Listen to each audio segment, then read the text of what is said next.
Hello guys, so welcome to textbook banking channel.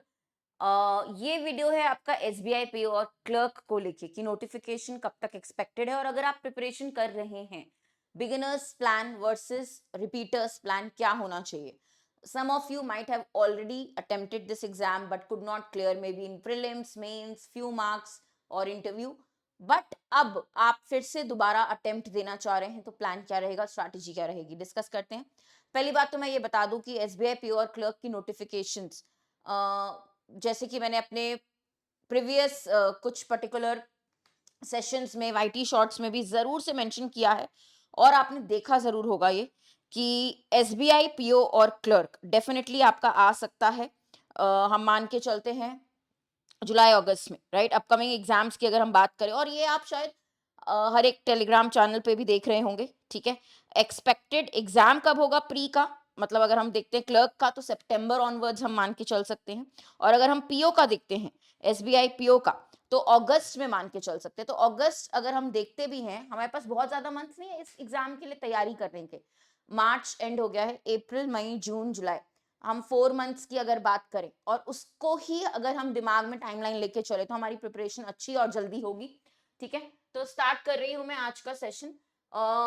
Like अगर मैं SBI PO pre और SBI clerk pre की बात करूं, ठीक है, यहाँ पे, राइट, तो अगस्त सितंबर की अगर हम बात करते हैं, लाइक लगभग हम एक आप प्लान जो बनाएंगे अभी, the best part is 4 months plan लेके चलिए। जो भी आप आपकी प्लानिंग करेंगे, प्रिपरेशन की जो जर्नी रहेगी वो 4 मंथ्स लगभग फॉर एसबीआई आप ऐसा प्लान करके आगे बढ़ेंगे, ठीक है। अब यही प्रोजेक्शन है, अगर आप देखो यहाँ पे आप कहाँ पे हैं, यू आर हियर, तो ये कुछ अगर डेटा मैं देखती हूँ, राइट, Q1 है ना, अगर हम Q1 बोलते हैं, तो मार्च, बेसिकली यहाँ पे जो लिखा गया है कि आपका बहुत जल्द लाइक नेक्स्ट 3 मंथ्स में नोटिफिकेशन की आपको न्यूज मिल जाएगी, और काफी सारे लोग इसकी बात भी करने लग गए हैं।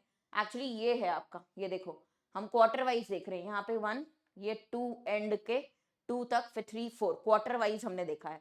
सिमिलरली क्लर्क के लिए भी आप देख सकते हो, पहले पीओ होता है फिर क्लर्क का एग्जाम होता है। और सबसे अच्छी बात यह है जो लिखा गया है कि मतलब आपकी प्रिपरेशन बहुत ज्यादा इंपॉर्टेंट है। ये एक्सटर्नल वेरिएबल, अगर हम तैयारी कर रहे हैं तो नोटिफिकेशन की एग्जैक्ट डेट क्या होती है, एक्सटर्नल वेरिएबल। आपको पता है आपको एसबीआई के लिए अटेम्प्ट देना है, एसबीआई आपका टारगेट है इस साल, तो प्रिपरेशन अब बहुत सॉलिड स्टार्ट हो जानी चाहिए, राइट। ये बाकी एग्जाम्स की तरह नहीं होता है, पहली बात मैं बताऊं, बिग डिफरेंस, सिलेबस में डिफरेंस नहीं है, बट अगर मैं बात करूं स्टेजेस में, फेजेस इसके ज्यादा होते हैं। एक जब हम एसबीआई की तैयारी कर रहे होते हैं ना, तो पर्टिकुलरली अगर हम पीओ की बात करें, यहाँ पे मैंने पीओ के फेजेस लिखे हैं, तो एक पूरा पर्सनालिटी चेंज होता है जब आप उस मोमेंटम में आते हैं, वो प्रिपरेशन वाली जर्नी आप जाते हैं। क्योंकि मैं प्री और मींस की बात नहीं कर रही, descriptive English, psychometric, personality test, group discussion, group exercise, interview, ये सारे राउंड्स होते हैं। उसके लिए एक स्टूडेंट अपने आप को बहुत अच्छे से रेडी करता है, whether it is his communication, personality, subjects तो हैं ही, ये आपके सब्जेक्ट्स के बियॉन्ड, ठीक है। तो हम हमेशा फाइनल गोल या फाइनल सिलेक्शन लेके चलते हैं दिमाग में, तो सिर्फ प्री मेंस नहीं, हमें बाकी चीजें भी, how to groom yourself, how to talk, how to manage descriptive writing, basic writing skills, बहुत सारी चीजें इसमें कवर करनी होती है, जिसके लिए एफर्ट लगता है, टाइम लगता है। हालांकि ये डुएबल है, इसमें आपको बहुत डरने की जरूरत नहीं है कि बहुत हाई फाई रहता है। जब आप बोल पाते हैं, कम्युनिकेट कर पाते हैं, तो नॉर्मल ग्रुप डिस्कशन में टॉपिक्स दिए जाते हैं तो आप अपना पॉइंट्स रख पाते हैं, that also we practice, right. अब मास्टर प्लान क्या है, देखो ये 4 फेजेस, कोई भी एग्जाम आप दे रहे हो, अब आप एसबीआई पीओ दें या क्लर्क दें, ये जरूर से होना चाहिए कि पहले सिलेबस या कॉन्सेप्ट्स आप सीख लें, फेज 1 जो होता है। सेक्शन वाइज आप प्रोफिशिएंसी और स्पीड बिल्ड करें। उसके बाद फुल लेंथ पे थर्ड पार्ट पे आते हैं, जो आप टेस्ट करते हैं फुल लेंथ मॉक्स देके। ये फेज 3 में आप अपनी परसेंटाइल देखते हैं, क्या मैं 90 परसेंटाइल प्लस अचीव कर रहा हूं, राइट। तब मतलब मैं कंपटीशन में हूं, परसेंटाइल मींस कॉम्पिटिटर्स के कंपैरिजन में आपने कितना मार्क्स स्कोर किया या आप कितने आगे हैं बेसिकली। तो परसेंटाइल थर्ड स्टेज पे आता है। लास्ट होता है क्या, कि कंडीशनिंग, एग्जाम डे पे मैं कैसा अपने 100% दे पाऊंगा कि कुछ भी गड़बड़ ना हो। तो ये 4 फेजेस हैं। अब आप चाहे एसबीआई पीओ की बात करें, क्लर्क की बात करें, कोई भी बैंक की एग्जाम की या कॉम्पिटिशन की बात करें, ये फेजेस जरूर होते हैं आपकी प्रिपरेशन की जर्नी में। और अभी मुझे लगता है मैक्सिमम हमारे बिगिनर स्टूडेंट्स कहाँ होंगे, फेज 1 में, जहां वो कोर कॉन्सेप्ट्स या बेसिक्स सीख रहे हैं। उसके बाद वो आएंगे आपके सेक्शन वाइज स्पीड बिल्डिंग पे, उसके बाद फुल लेंथ मॉक्स देने पे, राइट। एक और बात इसमें बहुत ध्यान देनी है, जब आप सेक्शन प्रोफिशिएंसी की बात करते हैं, इसके स्पीड बिल्डिंग की बात करते हैं और मॉक्स पे आते हैं, तो मॉक पे आने तक आपका प्री और मेंस दोनों का गोल अच्छा होना चाहिए, मतलब दोनों को साइमल्टेनियसली लेके चलना बहुत इंपॉर्टेंट है। तो जो भी स्ट्रैटेजी बनाता है या मास्टर प्लान बनाता है, एक बार आपने बेसिक कॉन्सेप्ट्स पढ़ लिए, उसके बाद बार बार आपको ये रिमाइंड करवाना है खुद को कि मेंस फाइनल सिलेक्शन देता है, प्री सिर्फ फिल्टर करता है, मेंस से ही फाइनल सिलेक्शन होता है। मेंस बहुत अच्छे से मास्टर करना है, कई लोग प्री निकाल लेते हैं, मेंस में रह जाते हैं, राइट।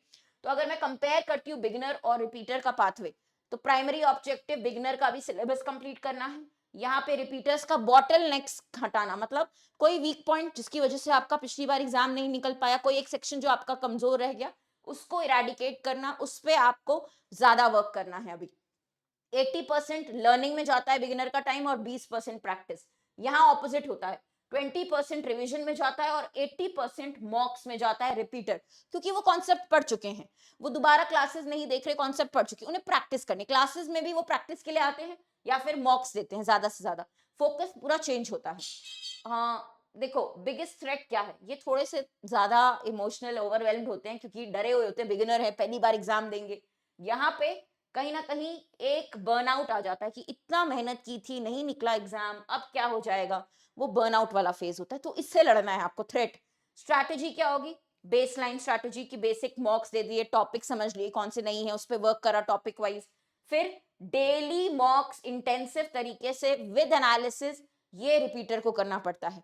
एक्यूरेसी पहले स्टेज में देखते हैं, स्पीड ऑफ परसेंटाइल दूसरे स्टेज में देखते हैं। गाइस ये तो मैं आपको फोटो भी भेजूंगी, ये आपका पूरी समरी है बिगिनर्स वर्सेस रिपीटर्स की। मतलब ये तो आपको रोज सुबह, अगर आप रिपीटर हैं या बिगिनर हैं, इन पे अगर आप काम करें, ये चीजें बहुत अंडरस्टूड हैं।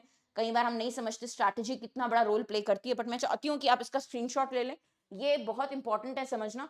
ये जो डिवीजन किया गया है बहुत ही अच्छे तरीके से, परफेक्ट तरीके से किया गया है, राइट। तो रिपीटर पाथवे स्पीड पे, परसेंटाइल पे फोकस करेगा और शुरुआत में बिगिनर एक्यूरेसी पे ही फोकस करेगा, ठीक है। उस स्टेज तक हम पहुंचेंगे जब हम मेंस लेवल तक पहुंचते हैं या फिर हम प्री का कंप्लीट करके मेंस की तैयारी करने पे स्टार्ट होते हैं, तब हम आगे सोचते हैं।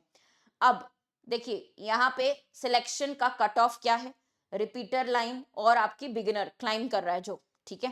तेजी से बढ़ रहा है बिगिनर आगे क्योंकि बहुत अच्छी नई नॉलेज ले रहा है, और यहाँ रिपीटर्स की आप लोग देख सकते हैं, इनको काफी ज्यादा डीप एनालिसिस करना होगा अगर इन्हें सेक्शनल के ऊपर लाइन अपनी क्रॉस करवानी है, पहुंचना है।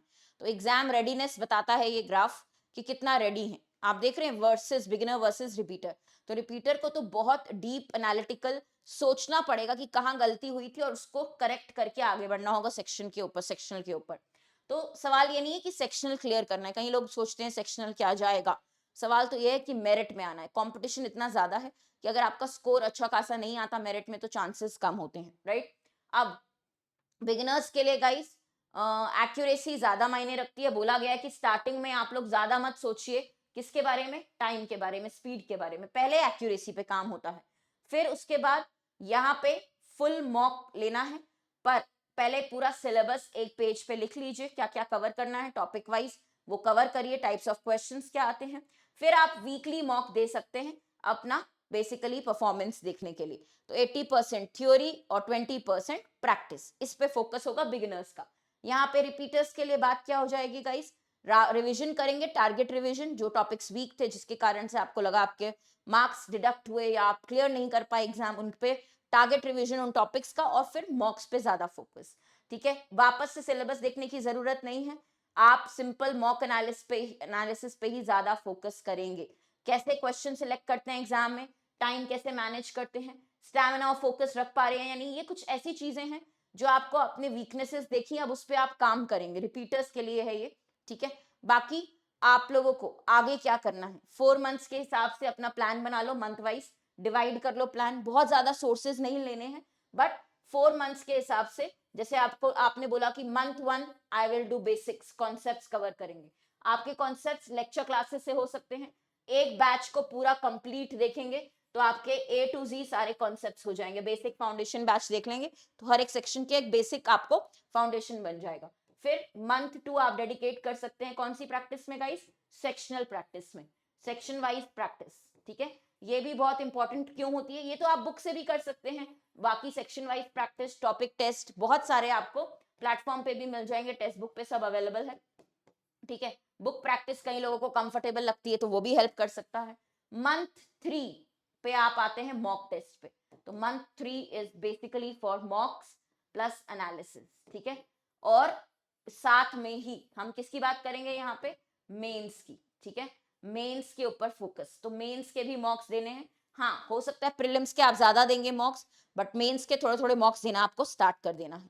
तो इस पर्टिकुलर स्ट्रैटेजी को लेके आगे बढ़ना है। सिलेक्शन कभी भी नोटिफिकेशन डेट से डिटरमाइन नहीं होता है, आप उसके पहले की कितना डिसिप्लिन दिखाते हैं, उसके पहले नोटिफिकेशन आने के पहले के टाइम पे, वो जरूरी है। और ये सच है, जो लोग वेट करते रहते हैं कि नोटिफिकेशन आएगा तब पढ़ना स्टार्ट करेंगे तभी मोटिवेशन मिलेगा, वो कभी भी सक्सेसफुल नहीं होते। तो प्लान थोड़ा सा प्रोएक्टिवली हमें करना पड़ता है preparation, right? That is very very important. अब कोर्स का या क्लासेस का मैं आपको बता देती हूँ, आपको कहीं जाने की जरूरत नहीं है। क्यों? क्योंकि एक सुपर पास में आपको pre mains GD GE psychometric test mock interview सब कुछ मिलता है। तो in fact group discussion group exercise वो भी हम लोग करवाते हैं, बिल्कुल आप लोगों को गूगल मीट पे पूरी प्रैक्टिस करवाते हैं एसबीआई पीओ की, प्री से लेके लास्ट, फर्स्ट से लेके लास्ट स्टेज तक, प्री से लेके इंटरव्यू स्टेज तक।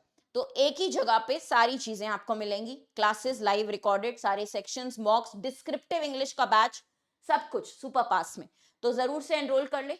इवन एसबीआई क्लर्क की अगर तैयारी करें, देखिए उसमें तो बहुत कम स्टेजेस हैं, बट उसमें एक्यूरेसी और स्पीड का बैलेंस चाहिए बहुत अच्छा, क्योंकि उसमें कंपटीशन कहीं ज्यादा होगा, एसबीआई पीओ से कहीं ज्यादा कंपटीशन एसबीआई क्लर्क में, वैकेंसीज भी अच्छी आती हैं। तो उस हिसाब से तैयारी अगर करनी है कि फाइनल सिलेक्शन वाली, तो उसके लिए आपको मॉक्स, टॉपिक टेस्ट सब कुछ चाहिए होगा, पीडीएफ वो अवेलेबल भी है सुपर पास में। अभी लास्ट 2 डेज हैं सेल के, आज और कल, तो 12 मंथ्स 849 मतलब 31 मार्च तक सेल है। तो 849 में पूरा 1 साल का एक्सेस और 399 में पूरे 3 मंथ्स का एक्सेस। तो ये जरूर से एनरोल कर ले, कूपन कोड है हर्षिता फॉर डिस्काउंट। बाकी अभी जो बैचेस चल रहे हैं वो आरबीआई असिस्टेंट का है, जिसके आपका मेंस भी स्टार्ट होगा क्लासेस आरबीआई असिस्टेंट की। आपको फ्री ऑनबोर्डिंग किट भी मिलेगा अगर आप मेरा कूपन कोड यूज करके एनरोल करते हैं सुपर पास के लिए। कोड है हर्षिता HARSHITA। ठीक है, आई होप ये क्लियर है। बाकी टेलीग्राम पे मैं काफी एक्टिव हूँ, और आप लोग भी मुझे फॉलो कर सकते हैं, हर्षिता मैम टेक्स्ट बुक। मैं इस वीडियो के नीचे लिंक भी दूंगी सुपर पास की, तो आप डायरेक्ट लिंक ओपन करेंगे, ये ओपन हो जाएगा। अभी आपको ये डिस्काउंटेड प्राइस देखिए, यहाँ पे कूपन कोड अप्लाई करेंगे तो शो हो जाएगा HARSHITA। तो ये मेरे कूपन कोड पे आपको 12 मंथ्स, ये बेस्ट है क्योंकि 1 ईयर में आप 10-12 कितने प्री मेंस देते हैं, तो आपको एक्सेस पूरे साल का आराम से रहेगा। इसमें ऑटो पे भी नहीं होता है 1 ईयर में, तो ये जरूर से एनरोल कर ले। बाकी ऑप्शंस भी हैं, 1 रुपी ट्रायल पैक भी है 2 दिन का, बट मुझे मैं कॉन्फिडेंट हूँ कि आपको पसंद जरूर आएंगे। यहाँ के मॉक्स आपने देखे हैं, टेस्ट है, पीडीएफ्स हैं, क्लासेस हैं।